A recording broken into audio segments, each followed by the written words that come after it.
අද අපි කතා කරන්නේ වෛද්‍ය විද්‍යාවේ silent killer.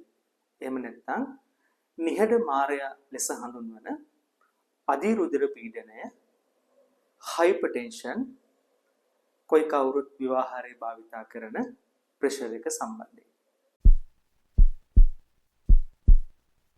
අධිරුධිර පීඩනය ගැන කතා කරන්න කලින් අපි මුලින්ම බලමු blood pressure එක කියන්නේ මොකක්ද කියලා. අපේ ශරීරයේ පුරාම රුධිරය බෙදා හරින්නේ පොම්පයක් මගින්. අපි මේ පොම්පයට කියනවා හෘදය කියලා. මේ හෘදය නැමැති රුධිර පොම්පයට සම්බන්ධ බට පද්ධතියක් තියෙනවා.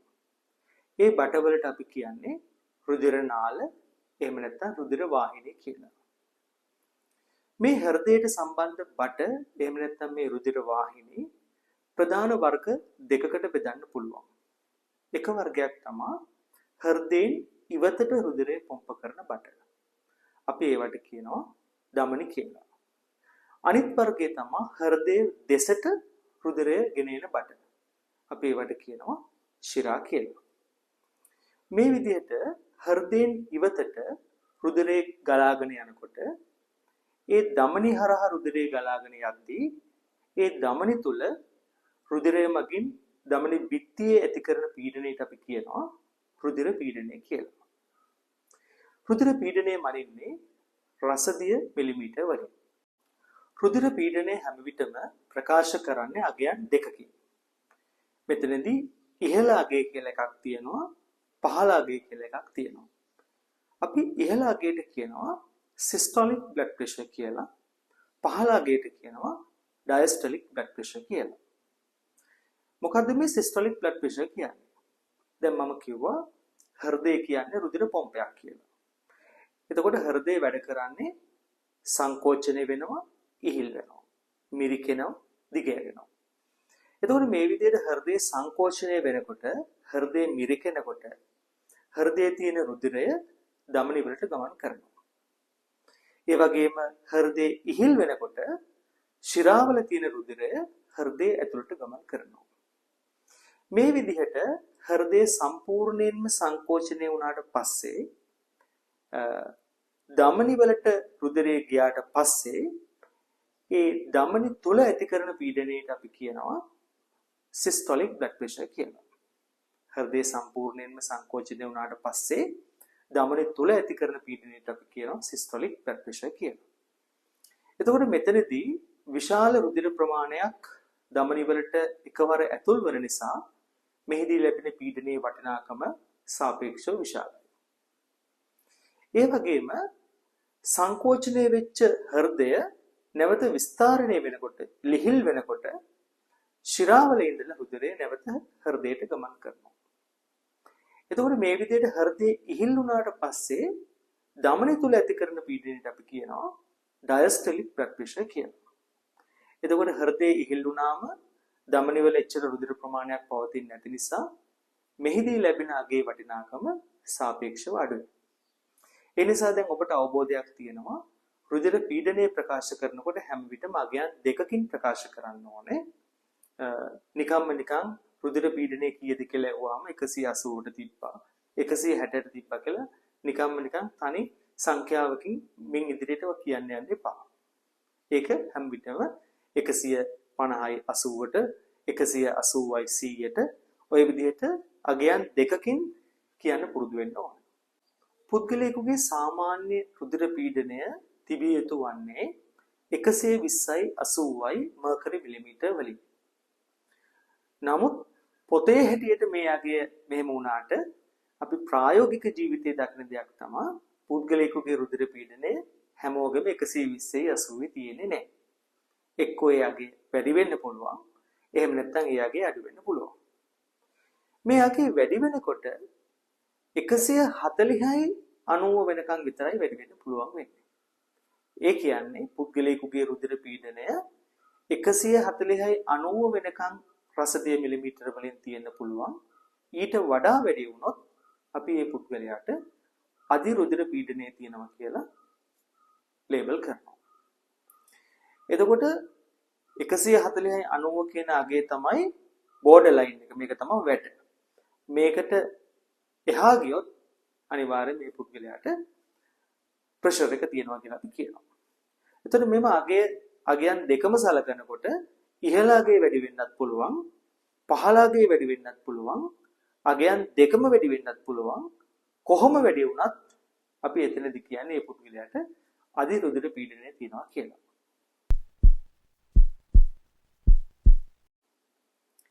ඊළඟට අපි බලමු කොහොමද රුධිර පීඩනය මයින්නේ. එතකොට මේ සඳහා අපිට ප්‍රෙෂර් මීටර් එකක් අවශ්‍ය වෙනවා. ලෝකයේ දැනට භාවිතා කරන ප්‍රෙෂර් මීටර් වර්ග කීපයක් තියෙනවා. පළවෙනි වර්ගය තමයි අපි පොඩි කාලෙම වෛද්‍යවරයෙක් ගාවට ගියාම දකින අර රසදිය ප්‍රෙෂර් මීටර් එක. ඊට අමතරව තව එකක් තියෙනවා අර ඔරලෝසු කටුවක කට්ට එහා මෙහා යනවා වගේ ප්‍රෙෂර් මීටර් එකක්. අපි ඒකට කියනවා ඇනලොග් ප්‍රෙෂර් මීටර් එකක් කියලා. ඒ වගේම ගොඩාක්ම ජනප්‍රිය ගොඩක් ගෙවල් වල තියෙන ප්‍රෙෂර් මීටර් එක තමයි ඩිජිටල් ප්‍රෙෂර් මීටර් එක. එතකොට රෝගීන් අපෙන් නිතරම අහන ප්‍රශ්නයක් තමයි මේ කොයි මීටරයෙන් බලද්දිද අපිට නිවැරදි අගයක් ලබා ගන්න පුළුවන් වෙන්නේ. ඒ වගේ ප්‍රශ්නයකට මම දෙන උත්තරේ නම් කොයි මීටරයෙන් බැලුවත් මීටරේ හොඳට වැඩ කරන්න ඕනේ. දැන් රසදිය ප්‍රෙෂර් මීටර් එකක් වුණත් ඒකේ රසදිය ලීක් වෙලා නම් ඒකට එයාර් බබල්ස් තුල් වෙලා නම් ඒ මීටරේ හරියට වැඩ කරන්නේ නැහැ. ඩිජිටල් මීටරයක් වුණත් ඒකේ බැටරිය හොඳට වැඩ කරන්න ඕනේ. එතකොට මීටරේ හරියට වැඩ කරනවා නම් නිවැරදි ක්‍රමයට ප්‍රෙෂර් එක මයින්නවා නම් කොයි මීටරෙන් මැන්නත් අපිට පුද්ගලයෙකුගේ ප්‍රෙෂර් එක ගැන අවබෝධයක් ලබා ගන්න පුළුවන්. අපි ඊළඟට බලමු පුද්ගලයෙකුගේ ප්‍රෙෂර් එක කොහොමද අපි නිවැරදිව මනින්න කියලා. ප්‍රෙෂර් එක මනිනවා කියන්නේ ඇත්තටම හරිම පහසු දෙයක්. නමුත් මේක කොච්චර පහසු වුණත් මේක හරියට මැන්නේ නැත්නම් අපිට මේ පුද්ගලයාගේ ප්‍රෙෂර් එක නිවැරදි ලෙස මැනගන්න බැරි වෙනවා. ප්‍රෙෂර් එක මනින්න කලින් හොඳ සූදානමක් තියෙන්න ඕන.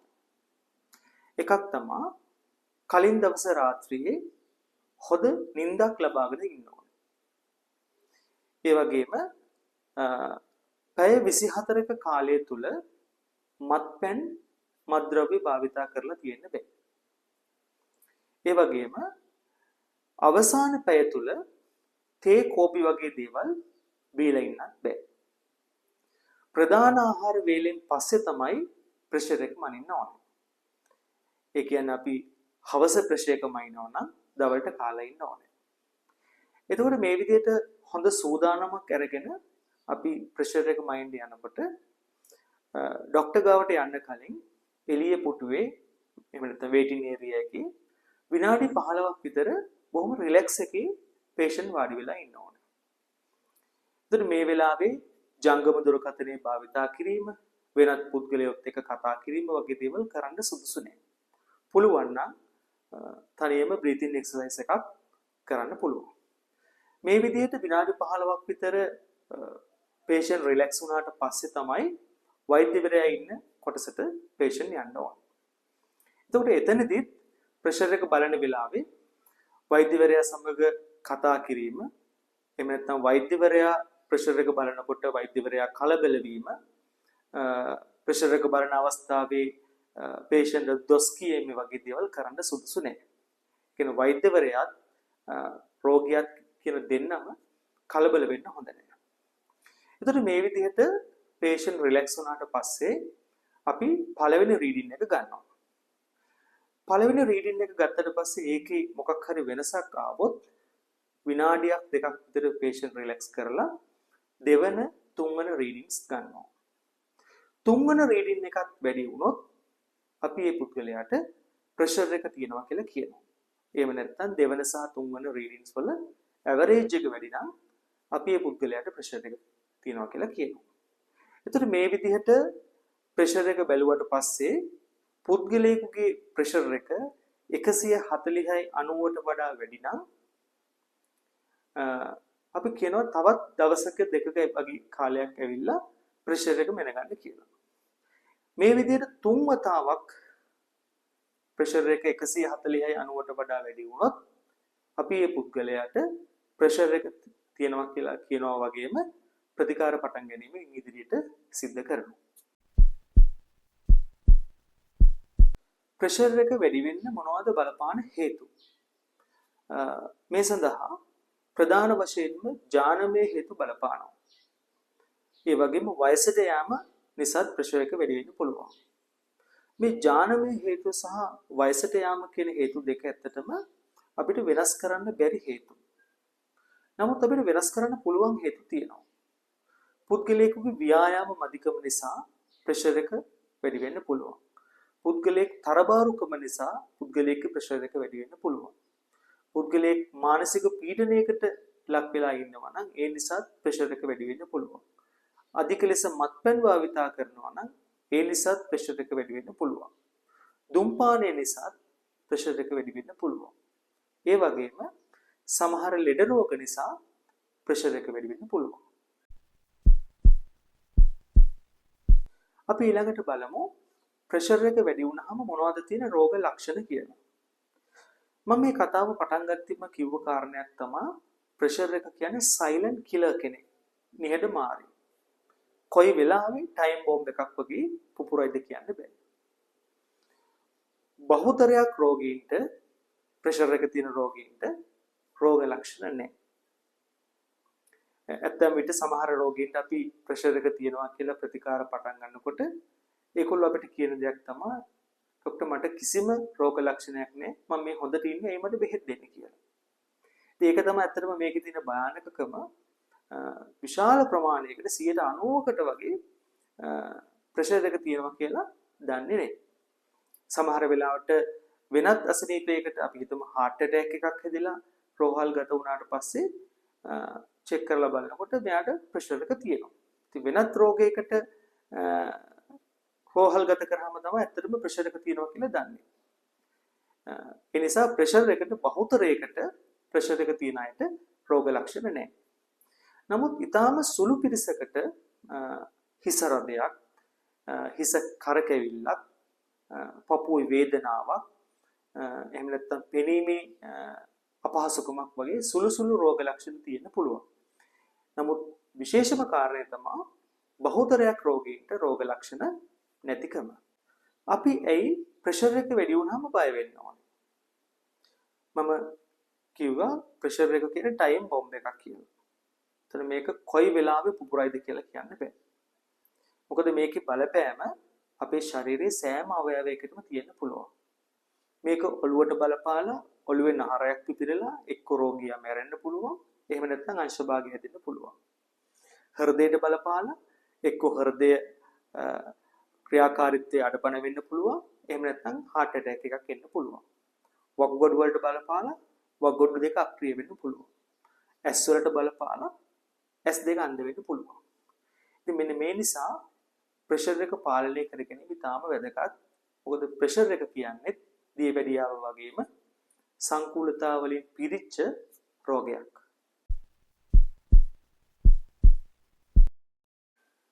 අධිරුධිර පීඩනය සඳහා එහෙම නැත්නම් ප්‍රෙෂර් එක වැඩි වුණාම මොනවද තියෙන ප්‍රතිකාර? අධිරුධිර පීඩනය සඳහා දෙන්න තියෙන ප්‍රතිකාර ප්‍රධාන කොටස් දෙකකට බෙදන්න පුළුවන්. ඖෂධීය ප්‍රතිකාර සහ ඖෂධීය නොවන ජීවන රටා ප්‍රතිකාර. මෙතනදී ඖෂධීය ප්‍රතිකාර ගැන කතා කරොත් ඇත්තටම රෝගියෙකුගේ ප්‍රෙෂර් එක වැඩි වුණාට පස්සේ මුලින්ම නම් ඒ පුද්ගලයාට අපි ඖෂධ පටන් ගන්නෙ මුලින්ම මාත්‍රාව අඩු මාත්‍රාවකින් ඖෂධ පටන් අරගෙන ක්‍රමක්‍රමයෙන් මාත්‍රාව වැඩි කරන්න පුළුවන්.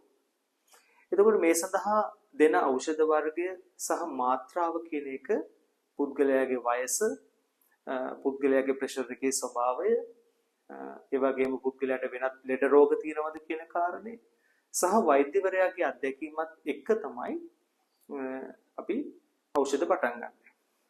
එතකොට යම්කිසි පුද්ගලයෙකුට ප්‍රෙෂර් එක සඳහා බෙහෙත් පටන් ගත්තට පස්සේ ටික කාලයක් යනකොට ප්‍රෙෂර් එක අඩු වෙනවා. එතකොට පුද්ගලයා හිතනවා මේ දැන් මේ මට ප්‍රෙෂර් එක අඩුයි ඒ නිසා මම බෙහෙත් නවත්තන්න ඕනේ කියලා. එතකොට මේ විදිහට බෙහෙත් ඒගොල්ලෝ නවත්තනවා. එහෙම නැත්නම් ගන්න මාත්‍රාව එක්ක අඩු කරලා වෙනස් කරලා භාවිතා කරනවා. මේ වැඩේ කවදාවත් කරන්න හොඳ දෙයක් නෙවෙයි. මොකද මේ වගේ වැඩක් කරොත් සමහර වෙලාවට ප්‍රෙෂර් එක එකවරම නැවත වැඩි වෙන්න පුළුවන්. ඒතර ඒ වගේ අවස්ථාවක එක බෙහෙතකින් කරන්න තියෙන වැඩි බෙහෙත් දෙක තුනකින් කරන්න අපිට සිද්ධ වෙනවා. ඒ වගේම තවත් රෝගීන් කොටසක් ඉන්නවා එක දවසක වෛද්‍යවරයෙකුගෙන් බෙහෙත් තුණ්ඩුවක් ලියාගත්තට පස්සේ ඒක නැවත නැවත ෆාමසියට පෙන්නලා අවුරුදු ගාණක් ඒ තුණ්ඩුවටම බෙහෙත් ගන්න අය. මේ වැඩෙත් ඊටාම භයානක වැඩක්. මොකද හේතුව ප්‍රෙෂර් එකට ප්‍රතිකාර කිරීම කියන එක අනිවාර්යයෙන්ම වෛද්‍ය අධීක්ෂණයක් යටතේ සිද්ධ කරන්න ඕන. මොකද කියන්නේ ප්‍රෙෂර් එක සංකූලතා බහුල අසනීපයක්. එතකොට මේක සඳහා ප්‍රතිකාර කරනකොට වෙනත් අවයව වලට ඇතිවන බලපෑම නිරන්තරයෙන් පරීක්ෂා කරන්න සිද්ධ වෙනවා. අපිට රුධිර පරීක්ෂණ කරන්න සිද්ධ වෙනවා, ECG පරීක්ෂණ කරන්න සිද්ධ වෙනවා, X-ray පරීක්ෂණ කරන්න සිද්ධ වෙනවා, ස්කෑන් පරීක්ෂණ කරන්න සිද්ධ වෙනවා. ඉතින් මේ විදිහට පරීක්ෂණ කර කර වෙනත් අවයව වලට ඇතිවන බලපෑම බල තමයි අපි බෙහෙත් දෙන්නේ. ඊළඟ කාරණේ තමයි සමහර වෙලාවට මේ ප්‍රතිකාර කරගෙන යනකොට එකවරම ප්‍රෙෂර් එක අඩු වෙන්නත් පුළුවන්, එකවරම ප්‍රෙෂර් එක වැඩි වෙන්නත් පුළුවන්. ඉතින් මෙන්න මේ කාරණේ හින්දා අනිවාර්යයෙන්ම ඔබ මාසයකට වතාවක්වත් අනිවාර්යෙන් වෛද්‍යවරයෙක් මුණ ගැසීම අනිවාර්යයි. ඒක පෞද්ගලික අංශයේ හෝ රජයේ වෙන්න පුළුවන්. වෛද්‍ය අධීක්ෂණයක් යටතේ තමයි ඔබ ප්‍රෙෂර් එක සඳහා බෙහෙත් ගැනීම සිද්ධ කරන්න ඕන. ඒ වගේම සමහර රෝගීන් කොටසක් ඉන්නවා ඒගොල්ලෝ නිතර නිතර ප්‍රෙෂර් එක බලන්න පුරුදු වෙලා ඉන්නවා. කියන්නේ උදේත් බලනවා, හවසත් බලනවා, හෙටත් බලනවා, අනිද්දාත් බලනවා. දිනපතාම ප්‍රෙෂර් එක බලනවා. ඒගොල්ලන්ට නිකන් ප්‍රෙෂර් බලනවා කියන්නේ නිකන් විනෝදාංශයක් වගේ. ඉතින් මේ වැඩෙත් එච්චර හොඳ දෙයක් නෙවෙයි. මොකද එතකොට වෙන්නේ මානසික වශයෙන් එක බලපාලා ප්‍රෙෂර් එක වැඩි වෙන්න පුළුවන්. ඒ නිසා ඔබගේ ප්‍රෙෂර් එක පාලනය වෙලා නම් තියෙන්නේ මාසයකට වතාවක් ප්‍රෙෂර් එක බලාගත්තාම හොඳටම ඇති. විශේෂ අවස්ථා තියෙනවා, සමහර රෝග තියෙන අවස්ථා තියෙනවා. එතකොට ඔබේ වෛද්‍යවරයා උපදෙස් දෙනවා ඔබට උදේ හවස ප්‍රෙෂර් බලන මාක් කරන්න කියලා. ඉතින් මේ වගේ අවස්ථාවක හැර සාමාන්‍ය අවස්ථාවක එහෙම නිරන්තරයෙන් ප්‍රෙෂර් බැලීමේ අවශ්‍යතාවයක් නැහැ. ඒ වගේම තමයි සමහර පුද්ගලයන්ගේ දැන් අපි දන්නවා මේ ඩිජිටල් මීටර්ස් ගෙවල් වල තියෙනවා. එතකොට ඩිජිටල් මීටර් එකකින් ප්‍රෙෂර් එක බලනකොට කවදාවත් තමන්ගේ ප්‍රෙෂර් එක තමන් බලන්න සුදුසු නෑ. මොකද ලෝක සෞඛ්‍ය සංවිධානය කියන්නේ තමන්ගේ ප්‍රෙෂර් එක තමන් බලන්න එපා කියලා. ඒ නිසා ඔබගේ නිවසේ අර මම කිව්ව ක්‍රමවේදයට අනුව වෙනත් පුද්ගලයෙකු ලවා තමයි ප්‍රෙෂර් එක බලා ගැනීම සිද්ධ කරන්න ඕන. අපි ඊළඟට බලමු මොනවද මේ ඖෂධීය නොවන ප්‍රතිකාර කියන්නේ කියලා. ඖෂධීය නොවන ප්‍රතිකාර කියන්නේ අපේ ජීවන රටාව වෙනස් කර ගැනීම. ඔබට ව්‍යායාම මදි නම් ඔබ ක්‍රමවත් ව්‍යායාම වලට යොමු වීම ඉතාම වැදගත්. විශේෂයෙන්ම ඔබ ප්‍රෙෂර් එකට දැනටමත් බෙහෙත් බොන පුද්ගලයෙක් නම් වෛද්‍ය නිර්දේශයක් ඇතුව තමයි ව්‍යායාම වලට යොමු වීමක් වෙන්න ඕන. ඒ වගේම ඔබ තරබාරු පුද්ගලයෙක් නම් ඔබගේ බර ක්‍රමවත් ලෙස අඩු කර ගැනීම ඉතාම වැදගත්. ඔබ අධික ලෙස මත්පැන් භාවිතා කරන පුද්ගලයෙක් නම් මේ මත්පැන් භාවිතය අඩු කිරීම ඉතාම වැදගත්. ඔබ දුම්බර පුද්ගලයෙක් නම් දුම් බීම සම්පූර්ණයෙන්ම නවත්තන්න ඕන. ඔබට මානසික ආතතිය තියෙනවා නම් මේ මානසික ආතතිය අඩු කර ගැනීම සඳහා යොමු වීම ඉතාම වැදගත්. පැය 6ක නිින්දක් අඛණ්ඩ නිින්දක් ලබා ගැනීම ඉතාම වැදගත්. දියවැඩියාව කොලෙස්ටරෝල් පවතිනවා නම් ඒ දියවැඩියාව සහ කොලෙස්ටරෝල් පාලනය ඉතාම වැදගත්. ඒ වගේම ආහාර පාලනය. ආහාර පාලනය කිව්වහම සීනි අධික ආහාර සහ තෙල් අධික ආහාර අඩු කිරීම ඉතාම වැදගත්. ඔබ දැනටමත් අධිරුධිර පීඩනයෙන් පෙළෙන පුද්ගලයෙක් නම් ලුණු භාවිතය අඩු කිරීම ඉතාම වැදගත්. මෙතනදී විශේෂයෙන් කියන්න ඕනේ ලුණු කණ එක නවත්වන එක නෙවෙයි කරන්න ඕනේ ලුණු භාවිතය අඩු කරන එක. මොකද අපි සාමාන්‍යයෙන් ප්‍රෙෂර් එකට ඖෂධ පටන් ගත්තට පස්සේ මේ බෙහෙත් නිසා සමහර වෙලාවට අපේ ඇඟේ සෝඩියම් ලවණ කියන જાතිය අඩු වෙන්න පුළුවන්. දැන් ඔබ ලුණු කෑම තවදුරටත් අඩු කරාම වෙන්නේ ලුණු කණ එක සම්පූර්ණයෙන්ම නැවැත්තුවාම වෙන්නේ සෝඩියම් ලවණ ප්‍රමාණය ඕනෑටත් වඩා අඩු වෙනවා. එතකොටත් ඔබට අහිතකර ප්‍රතිඵල ඇති වෙන්න පුළුවන්. ඒ නිසා ලුණු කණ එක සම්පූර්ණයෙන් නවත්තන එක කරන්න හොඳ නෑ. ලුණු භාවිතය අඩු කරන එක තමයි කරන්න ඕනේ. අවසාන වශයෙන් වයස අවුරුදු 20ට වඩා වැඩි පුද්ගලයෙක් නම් මාස 3කට වතාවක්වත් ප්‍රෙෂර් එක චෙක් කරගන්න එක ගොඩක් වැදගත්.